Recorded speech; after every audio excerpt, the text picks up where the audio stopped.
Hi guys, आज बात करें कि लोकल रिपोजिटरी और रिमोट रिपोजिटरी क्या होता है। Local repository versus remote repository. A local repository is the copy of the repository that exists on your own computer, यानी कि अपने कंप्यूटर पे, अपने पीसी पे या फिर अपने लैपटॉप पे जो हमारा रिपोजिटरी क्रिएट होता है उससे हम लोग कहते हैं local repository. It contains all the files, branches, commits and other information related to your project, and you can use git commands to manage and manipulate this repository as needed। तो इसमें ये क्या कंटेंट करता है, ये content करता है हमारा जो भी प्रोजेक्ट फाइल और फोल्डर रहेगा वह सारा, जो ब्रांचेस हम लोग क्रिएट करेंगे, वह जो कमिट्स करेंगे, वह उसका पूरा इन्फॉर्मेशन इस रिपोजिटरी के अंदर में रहता है। और ये सारा काम हम लोग कर सकते हैं गिट कमांड्स का यूज़ करके।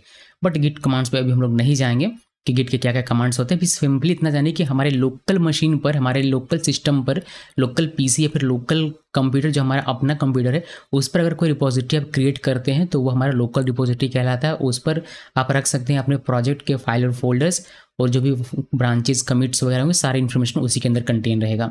A remote repository on the other hand is a copy of repository that exist on a separate server, जो एक किसी सर्वर पे रखा जाता है। आपके सिस्टम पे ना रख के जब आप उसको किसी सर्वर पे रखते हैं या फिर किसी होस्टिंग सर्विस प्रोवाइडर पे रखते हैं, किसी सर्विस प्रोवाइडर के सर्वर पे रखते हैं, तो वह हमारा कहलाता है रिमोट रिपोजिटरी। कौन कौन से सर्विस प्रोवाइडर्स हैं, जैसे गिट हब हो गया, गिट लैब हो गया और बिटबकेट हो गया। तो 3 फेमस हैं और गिट हब का ज़्यादातर यूज़ होता है, सभी को पता होगा। This copy of the repository allows you to share your code with other developers and collaborate on the same project. Remote में रखने का फ़ायदा ये है कि वो तो एक तो रिमोट में है तो कहीं से भी कोई भी एक्सेस कर सकता है। इसमें फ़ायदा ये है कि उस कोड को कोई भी एक्सेस कर सकता है, उसमें कोई भी कंट्रीब्यूट कर सकता है, यानी कि अदर डेवलपर आपके उस कोड पे कंट्रीब्यूट कर सकते हैं। ये एक फ़ायदा होता है, आप कोलैबोरेट होकर काम कर सकते हैं उसी सेम प्रोजेक्ट पे। जबकि लोकल पे ऐसा नहीं हो सकता। लोकल सिर्फ आपके सिस्टम पर है तो आपको ही काम करना है। भले आप उसमें ब्रांचेस मेंटेन करके रखेंगे, कमिट्स मेंटेन करके रखेंगे, लेकिन बहुत सारे डेवलपर्स उस पर काम नहीं कर पाएंगे सेम टाइम पर अपनी अपनी जगहों से। When you make changes to your local repository, you can use git commands to push those changes to the remote repository, or you can pull changes from the remote repository to update your local copy।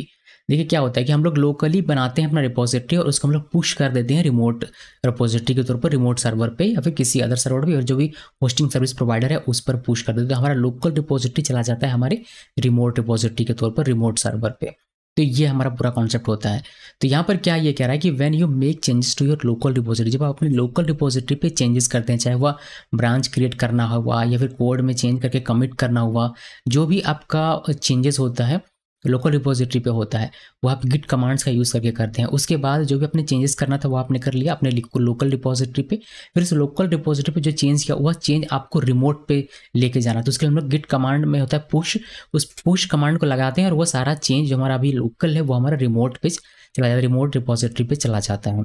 या फिर remote repository पे अगर आपने कोई changes किया हुआ है और वो आपको लोकली अपने सिस्टम पर चाहिए तो फिर आप वहाँ से पुल कर सकते हैं, यानी कि रिमोट से पुल कर सकते हैं अपने लोकल पे, वही आपको चेंजेस देखने को मिल जाएगी। यानी कि अगर आपको लोकल से अगर लेके जाना है, लोकल से अगर आपको रिमोट पे लेके जाना है तो पुश करना पड़ता है, रिमोट से अगर लोकल पे लेकर आना है तो आपको पुल करना पड़ता है। ये पूरा कॉन्सेप्ट होता है पुल, पुश और लोकल और रिमोट रिपोजिटरी का। This allow multiple developers to work on the same project and keep their local copies in sync with the latest changes. तो इससे क्या होता है, इससे बेनिफिट क्या होता है, एक तो हमारा रिमोट, अगर रिमोट रिपोजिटरी है तो हमें पता है कि इसमें मल्टीपल डेवलपर्स काम कर सकते हैं सेम प्रोजेक्ट पे।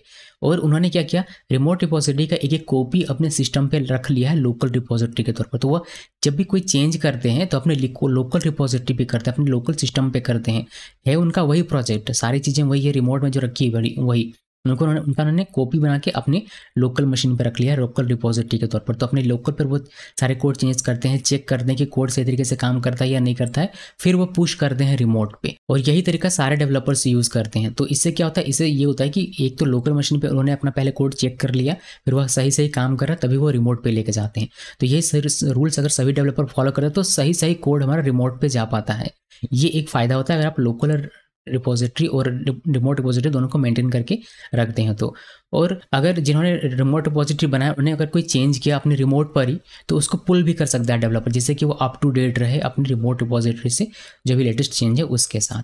तो लोकल रिपोजिटरी और रिमोट रिपोजिटरी का अगर मैं कंक्लूजन करूँ तो लोकल रिपोजिटरी जो आपके अपने सिस्टम पर होता है वह रिमोट रिपोजिटरी जो किसी आप सर्वर पे अपलोड करके रखते हैं वह, या फिर किसी सर्विस प्रोवाइडर जैसे गिटलैब या गिटहब या फिर बिटबकेट जैसे सर्विस प्रोवाइडर पे अगर वहाँ पर रखते हैं तो उस केस में रिमोट रिपोजिटरी पे क्या हमें अलाउ करता है कि आपने चूँकि प्रोजेक्ट रिमोट रिपोजिटरी के तौर पर है तो उसमें उसको मल्टीपल डेवलपर्स एक्सेस कर सकते हैं और मल्टीपल डेवलपर कंट्रीब्यूट कर सकते हैं। ये चीज़ आपको लोकल रिपोजिटरी पे नहीं मिलता। अगर आपका सिर्फ रिपोजिटरी अपने लोकल मशीन पर है तो उसको बाकी लोग एक्सेस नहीं कर पाएंगे, वो तो आपके अपने सिस्टम पर है। तो ये कुछ डिफरेंस है लोकल और रिमोट पे जो आपको यहाँ पर देखने को मिलती है। अभी मैं आपको थोड़ा दिखा देता हूँ ये दिखता कैसे है लोकल और रिमोट, ताकि आप और अच्छी तरीके से इसको प्रैक्टिकली भी फील कर पाए। देखिए मैंने यहाँ पर एक प्रोजेक्ट 1 इस नाम से रेपो मैंने अपना क्रिएट किया है, रेपोजिटरी आप इसको कह सकते हैं। और इस रेपो में मेरा ये प्रोजेक्ट फाइल है 2, फोल्डर प्रोजेक्ट का कोई भी नहीं, आप चाहे तो क्रिएट कर सकते हैं, वैसे कोई रिस्ट्रिक्शन नहीं है। लेकिन ये फाइल और फोल्डर फाइल्स है हमारे, और ये .git हमारा जो मेरा लोकल रिपोजिटरी का हिस्ट्री वगैरह जो कमिट ब्रांचेस वगैरह ट्रैक करेगा वह सारा कुछ यहाँ पर मेंटेन करके ये रखता है। तो ये एक तरीके से मेरा एक लोकल रिपोजिटरी हो गया, और ये सिर्फ मेरे सिस्टम पर है, ये कहीं और नहीं है। तो मैं ही सिर्फ इसमें काम कर सकता हूँ। हाँ मैं मेंटेन कर सकता हूँ ब्रांचेस कमिट वगैरह सब कुछ, लेकिन मैं इसको किसी और के साथ शेयर नहीं कर सकता, ये मेरे सिस्टम पर है सिर्फ। अगर इसको मुझे शेयर करना तो मुझे इसको रिमोट पे पुश करना पड़ेगा, जो मैं नहीं कर रहा हूँ, तभी तो ये लोकल बना हुआ रहेगा। सो ये हो गया हमारा लोकली। अब इसको जब आप पुश कर देंगे तो फिर ये आपका रिमोट रिपोजिटरी बन जाएगा। रिमोट रिपोजिटरी कैसा होता है वह देख लीजिए।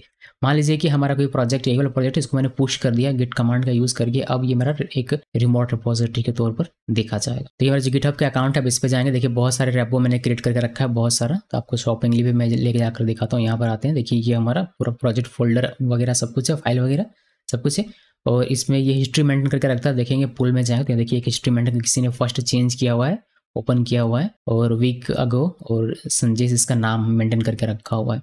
इस तरीके से चीज़ें मेंटेन रहती हैं अगर आप इसको देखेंगे तो। ये रिमोट रिपोजिटरी हो गया बिकॉज ये गिटहब पे होस्टेड है इसी वजह से, जबकि ये हमारा लोकल है बिकॉज ये हमारे सिस्टम पर है।